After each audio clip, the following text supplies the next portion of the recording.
Bueno, sean todos bienvenidos, estimadas y estimados, a la tutoría número 25, segundo quimestre, segundo parcial para segundo de bachillerato en unificado. Espero que este nuevo periodo lectivo, este nuevo año 2022, sea más próspero para ustedes y podamos superar esto de la pandemia y salir adelante. El tema de esta tutoría es las leyes de Kepler. Vamos a ver la tercera ley de Kepler, que es la ley de periodos. El objetivo, vamos a comprender la importancia de aplicar los conocimientos de las leyes de la física para tratar de satisfacer los requerimientos del ser humano a nivel local, mundial, y siempre planteando las soluciones a los problemas locales generales a los que se enfrenta la sociedad. Bueno, el año pasado habíamos visto lo que era la primera ley de Kepler y la segunda ley de Kepler. Vimos lo que era la ley de órbitas y la ley de áreas, ¿sí? Que la tengo aquí atrás en mis espaldas. Déjenme ver si que puedo quitar ese logo para hacer un pequeño recordatorio. Voy a quitar ese efecto visual para que puedan. Si bien, entonces aquí a mis espaldas tengo lo que es la primera ley, la segunda ley y la tercera ley.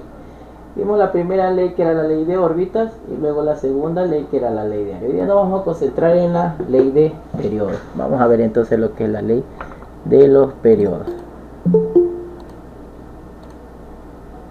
De nuevo vamos a poner y continuar con la tutoría. Ahora sí.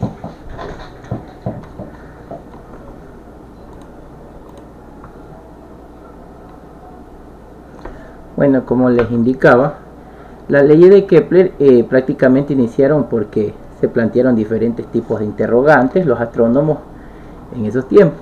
Una de esas era por qué los planetas tienen órbita elíptica.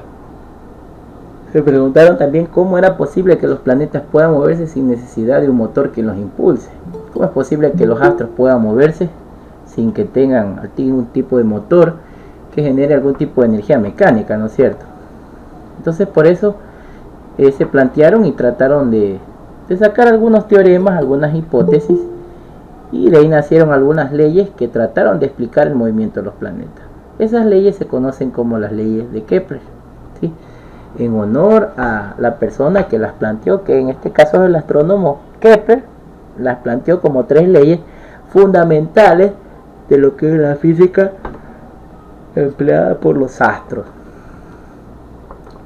Dentro de esas leyes se dieron cuenta los astros que los planetas, al momento que giran alrededor de nuestro astro rey, el Sol, no realizan órbitas o trayectorias que sean una circunferencia, aunque algebraicamente o matemáticamente nosotros la tomamos como que fueran circunferencias.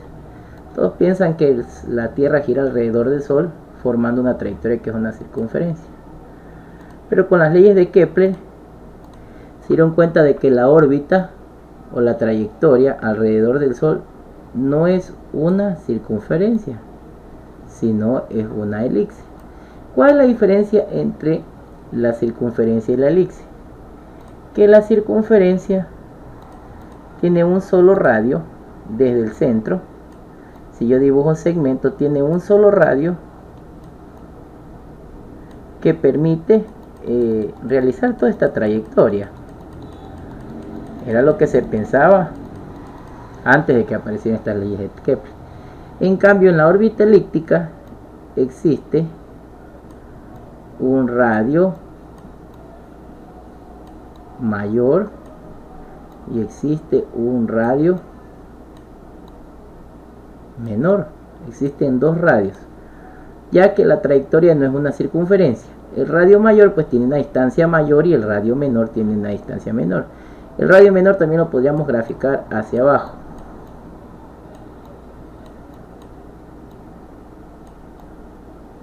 Y el radio mayor hacia la izquierda, entendiéndose que RA vale esto y RB vale esto.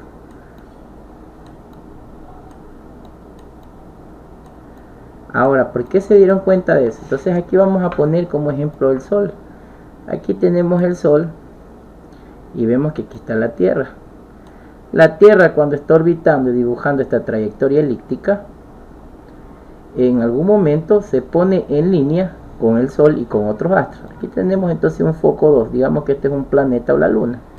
En algún momento la Tierra se va a ubicar aquí o se va a ubicar en este lado, en una línea recta, ¿no es cierto? Entonces se dice que cuando la Tierra está en un punto cercano, más cerca del Sol, en este caso podríamos decir en un RA, se llama perihelio, ¿sí? Porque está más cerca del Sol. Y cuando se encuentra en un punto llamado RB, se le va a llamar afelio, porque está en un punto más lejano entre la Tierra y el Sol, tomando en cuenta estos focos. En este caso el foco 1 va a ser el Sol y el foco 2 vamos a suponer que es la Luna, ¿sí? Entonces eso se dieron cuenta los astros. Entonces aparecieron conceptos de perihelio y afelio cuando hablamos del Sol y cualquier otro astro. Ahora también hay un concepto. ¿Qué pasa si hablamos de la Luna y la Tierra? En algún momento la Luna va a estar más cerca y más lejos. En ese momento cambian los nombres. Allá no se llama perihelio, sino se llama perigio. ¿Sí? ¿Por qué se llama perigio? Viene de la palabra geo, que significa tierra. Perigio. Y cuando está más lejos, se llama apogeo. ¿Sí? Apogeo. Entonces cuando nosotros vemos que la Luna está más cerca de la Tierra, estamos en una órbita de perigio, y cuando la vemos más lejos está en un apogeo, ¿sí? Lo mismo con la palabra perihelio. Helio viene de sol, así como lío de sol, de astro rey. Son palabras griegas que utilizaron para denotar todo esto. Entonces, basado en esto, pues apareció lo que son las leyes de las órbitas. Vamos a ver qué decía entonces sus leyes de la órbita, y entendiendo de que los astros no tienen trayectorias de circunferencia, sino unas trayectorias elípticas. Entonces, en su ley nos indica el señor Kepler que el cuadrado del periodo de revolución de un planeta alrededor del Sol siempre es proporcional al cubo del semieje mayor de la elipse que describe en su movimiento. Vamos a entender esto, vamos a ayudarnos de la pizarra. Entonces, como sabemos que la trayectoria de todos los astros son elípticas, sabemos que para encontrar ese semieje o ese radio, necesitamos encontrando la sumatoria del radio mayor más el radio menor, ¿no es cierto? Y como son dos radios, dividirla para 2. Entonces cada planeta va a tener un radio de semieje mayor que describe esa elipse, para describir ese movimiento orbital. Entonces, ¿qué es lo que dice él en su ley? Vamos a suponer que tenemos el planeta Tierra. Entonces, el periodo que demore la Tierra en orbitar al Sol al cuadrado va a ser proporcional al radio del semieje mayor elevado al cubo. ¿Sí? Eso es lo que dijo el señor Kepler, que también puede ser traducido como decir el tiempo al cuadrado de un astro es igual al radio de ese astro elevado al cubo. Y aparece una constante K. Esta constante K es una razón de una constante para indicar la cantidad que describe el movimiento entre un astro, entre un foco y otro foco. Si fuera entre solo la Tierra, pues podríamos ponerle que K vale 1, entonces sería T cuadrado igual a R al cubo. Pero en este caso se lo deja descrito porque puede haber muchos más astros. Entonces, basado en esa ley, podríamos decir, bueno, entonces, si el periodo de la Tierra elevado al cuadrado es igual al radio de su órbita elevado al cubo, podríamos decir entonces que el periodo al cuadrado del planeta Júpiter también es proporcional al radio de este planeta Júpiter elevado al cubo, y también es igual al periodo elevado al cuadrado de Marte dividido por el radio de la órbita del semieje mayor del planeta Marte elevado al cubo. Incluso podríamos seguir igualándolo a todos los astros que estén alrededor del Sol orbitando. También podría decir entonces que el periodo de Venus elevado al cuadrado es proporcional al radio de Venus elevado al cubo. Y por eso es que se deduce esta fórmula basado en la ley de Kepler. Hay que recordar que T es el periodo de revolución de un planeta. R es el semieje mayor de la elipse que describe. Y K es una constante que tiene el mismo valor para todos los planetas. O sea, para Venus, Marte, Tierra, Júpiter, para todos los planetas.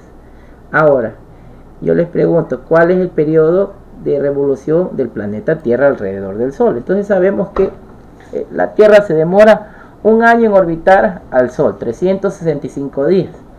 Entonces, ahora, ¿cómo podríamos calcular nosotros el periodo que se demoran los otros astros en girar alrededor del Sol? Entonces, nosotros ayudándonos a esta ley de Kepler, nos vamos a poder dar cuenta que podemos calcular el periodo de cualquiera de estos astros aplicando la tercera ley de Kepler. Para eso vamos a ver el siguiente ejemplo. Entonces, les voy a leer el siguiente ejemplo. Dice, el radio orbital de Júpiter es aproximadamente 5 veces mayor que el radio orbital de la Tierra en torno al Sol. Razona cómo estarán relacionados los periodos de revolución alrededor del Sol de ambos planetas, considerando que describen órbitas circulares. Entonces queremos saber qué tiempo más o menos se va a demorar o qué relación tienen entre Júpiter y la Tierra. Entonces el primer dato que yo puedo obtener aquí ganado, aplicando la tercera ley de Kepler, es que ya tenemos el valor de la constante K, que es la misma para todos los planetas, ¿no es cierto? Entonces prácticamente aquí me está diciendo que el radio de Júpiter es 5 veces el radio que se demora el planeta Tierra. Ese es el primer dato que me está dando, porque dice 5 veces mayor que el radio orbital de la Tierra. Entonces yo quiero, basado en eso, aplicar las leyes de Kepler y poder encontrar entonces lo que son los periodos. Entonces yo podría aplicar la ley de Kepler y decir lo siguiente. Entonces el periodo, ¿no es cierto?, de la Tierra elevado al cuadrado va a ser igual a la constante multiplicado por el radio de la Tierra al cubo. Así yo podría decir. También podría decir entonces el periodo de Júpiter elevado al cuadrado es igual a la constante por el radio de Júpiter elevado al cubo. En otras palabras, puedo decir lo siguiente. El periodo de Júpiter elevado al cuadrado sobre el periodo de la Tierra elevado al cuadrado es igual al radio de Júpiter elevado al cubo dividido para el radio de la Tierra elevado al cubo. Ahora, como yo necesito saber la relación que existe entre los periodos orbitales, yo primero necesito en el lado de acá deshacerme de estos cuadrados, ¿no es cierto?, para obtener el periodo que se demora. Entonces, para yo deshacerme este cuadrado, ¿qué tengo que hacer? Dividir para 2 este exponente y este también dividirlo para 2, ¿verdad? En otras palabras, este primer miembro elevarlo a la 1 medio, ¿no es cierto? Entonces 2 dividido para 2 queda elevado a la 1. Entonces lo que hago en el primer miembro también hago en el segundo miembro, elevarlo a la 1 medio, ¿verdad?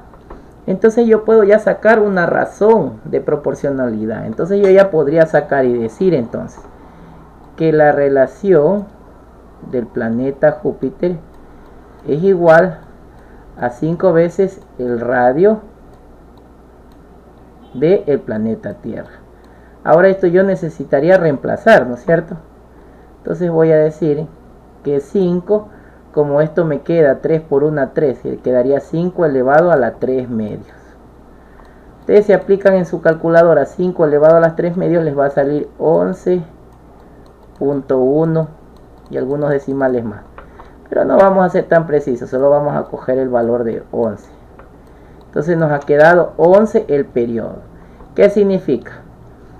Que la revolución de Júpiter, o el tiempo que se demora en dar la vuelta a Júpiter al Sol, va a ser 11 veces mayor que el que se demora la Tierra, teniendo en cuenta que la Tierra alrededor del Sol es de 1 año. Entonces significaría que Júpiter se demoraría 365 multiplicado por 11. Vamos a ver cuánto nos saldría eso en realidad. Sí que tengo aquí la calculadora a la mano. Vamos a ver la calculadora a la mano. Aquí la tengo. 365 días por 11. Entonces miren, Júpiter se demoraría 4015 días en orbitar alrededor de la Tierra, alrededor del Sol. Mire, aplicando las leyes de Kepler podemos nosotros calcular los periodos del resto de astros. Incluso podríamos calcular de Venus, de Marte, y también podríamos calcular lo que son las distancias. También les dejo aquí el link de la página del libro donde ustedes pueden sacar para que puedan ustedes en casa resolver la actividad por el portafolio, aunque ya la hemos resuelto en clase. Entonces, estimados, ¿tienen alguna pregunta del ejercicio y sobre la tercera ley de Kepler? Si no, ya para culminar la tutoría. Daisy, ¿tienes alguna pregunta? Maida, Alejandra, Diana.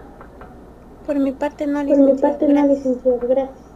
Ok, muy bien. Lo que sí les ruego, por favor, que activen la cámara para realizar la captura. Y de aquí nos vemos entonces la semana que viene. Que Dios me los bendiga.